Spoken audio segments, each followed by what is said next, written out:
पिछले अध्याय में जहाँ तक हमने पढ़ा है, हमने मोटा मोटा ये देख लिया कि कौन कौन सी किताबें लिखी गई थी, कहाँ कहाँ जन्मे थे, उनके सिद्धांत क्या क्या थे, और वो किस शैली के या किस फील्ड के चिंतक थे। अभी हम एक एक करके इनके सिद्धांतों के बारे में पढ़ लेते हैं, तो थोड़ा और क्लैरिटी आ जाएगा और ये चैप्टर हमारा लगभग पूरा हो जाएगा। ये वाला थोड़ा सा लंबा है, तो इसमें हम देख लेते हैं। सबसे पहले शुरू करते हैं प्लेटो से। प्लेटो जी के जो काफ़ी सिद्धांत हैं, उसमें जो 5 सब्जेक्ट है वो प्रमुख हैं। इनके 5 विषयों का ज़्यादा उल्लेख मिलता है। उसमें एक तो आदर्श राज्य की अवधारणा, उनका ज्ञान मीमांसा, आत्मा की अमरत्व सिद्धि, सृष्टि शास्त्र और प्रत्यय सिद्धांत। जैसे हमने देखा कि ये प्रत्ययवादी दार्शनिक थे, प्रत्ययवादी ने आदर्शवादी, और इनके हिसाब से विचार ही परम सत्य है और संसार प्रत्यय का अनुकरण पीछा करता है। ठीक है। और क्या है, और सद्मूल्यों को ये महत्व देते थे। उनका मानना है कि विवेकहीन अपरिपक्व मन पर दुष्प्रभाव डालने वाले साहित्य का पूर्णतः निषेध होना चाहिए, चाहे वह सत्य ही क्यों न हो, है ना। ये प्लेटो का मत है, तो इसको थोड़ा सा याद कर लेना। मन पर दुष्प्रभाव डालने वाला साहित्य बैन हो जाना चाहिए, ठीक है, भले ही वो सत्य हो। और वो स्वीकारते थे कि वह जीवन के शुभ का अनुकरण करें। और प्लेटो ने जो अनुकरण शब्द दिया है, उसके 2 अर्थ हैं। एक तो विचार जगत और दृश्यमान वास्तविक जगत के बीच संबंध की व्याख्या के लिए अनुकरण, दूसरा वास्तविक जगत और कला जगत के बीच संबंध निरूपण के लिए। जो पहला है वो तत्व मीमांसा से संबंधित है। कौन सा? विचार और वास्तविक जगत के बीच। और जो वास्तविक जगत और कला जगत के बीच है वो नैतिकता से संबंधित है। और प्लेटो ने काव्य रचना से लेकर विधा के चयन तक में ईश्वर की शक्ति का प्रभाव मानना है, भगवान को मानते थे वो। प्लेटो का मानना है कि भाई कोई भी कवि या रचनाकार सिर्फ एक मीडियम है, माध्यम मात्र है। काव्य का वास्तविक रचनाकार जो है वो ईश्वर है, वो मेरी तरह व्यक्ति थे। उनके जो इम्पोर्टेंट फैक्ट्स हैं या स्टेटमेंट्स हैं, स्टेटमेंट्स बोलेंगे, फैक्ट नहीं बोलेंगे, स्टेटमेंट ज़्यादा बेहतर है। तो महत्वपूर्ण कथन है वो 2 देख लेते हैं। वो कहते हैं कि कोई भी कवि जब तक बोध शक्ति को धारण नहीं करता, तब तक काव्य के देववाणी तुल्य उपहार का अधिकारी नहीं होता। बढ़िया बात कही इन्होंने। और गुलामी मृत्यु से भी भयावह है। ये तो कहने में बहुत आसान है, लेकिन कोई ना कोई, हर कोई अप्रत्यक्ष गुलामी कर ही रहा है। और प्लेटो ने जो काव्य के भेद दिए थे उनको एक बार देख लेते हैं। उन्होंने काव्य के भेद जो बताए थे, अनुकरणात्मक, वर्णनात्मक और मिश्र, ये 3 बताते ही एग्जाम में आया हुआ है। अनुकरणात्मक, वर्णनात्मक और मिश्र। अनुकरणात्मक में प्रहसन और दुखांतक, और वर्णनात्मक में डिथ्रैम्ब, और मिश्र में महाकाव्य।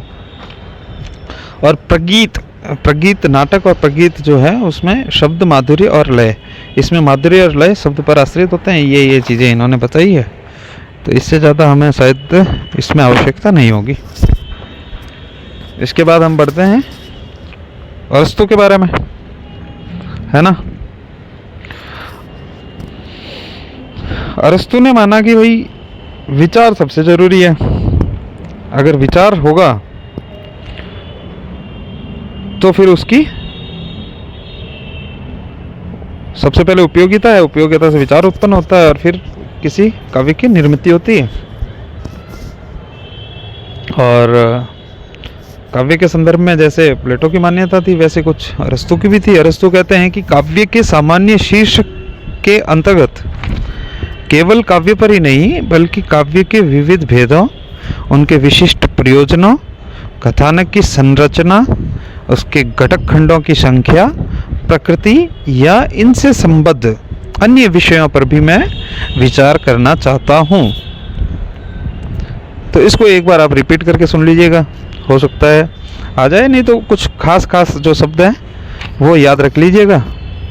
विविध भेद, प्रयोजन, संरचना, घटक संख्या, प्रकृति, उस पर मैं विचार करना चाहता हूँ, ऐसा कुछ कहता था। ठीक है, उनका अनुकरण का सिद्धांत, ये जो प्लेटो के शिष्य थे, है ना,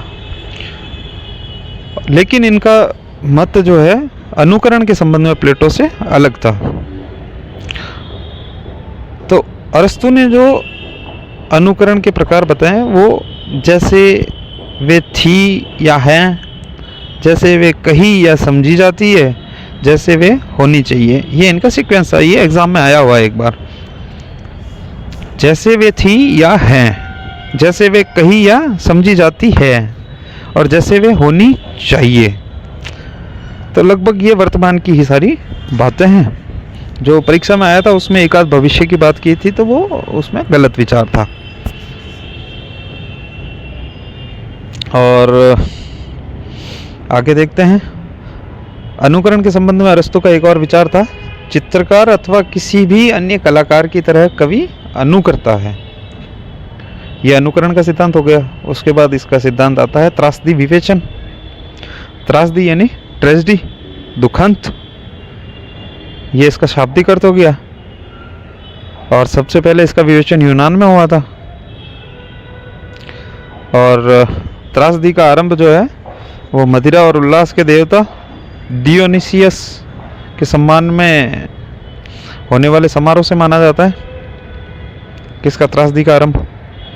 और त्रासदी की प्रमुख विशेषताएं हैं, ये कार्य व्यापार का अनुकरण है। त्रासदी की भाषा लय सामंजस्य गीत से बनती है। कार्य व्यापार गंभीर, पूर्ण और विस्तृत होता है। कार्य व्यापार अभिनय द्वारा प्रस्तुत होता है, वर्णन द्वारा नहीं, यानी एक्टिंग होती है इसमें, डिस्क्राइब नहीं कर सकते इसको। कार्य व्यापार करना और भय को उद्बुद्ध कर इन भावों का विरेचन करता है। अब इन्होंने त्रासदी के 6 तत्व माने हैं। कौन से?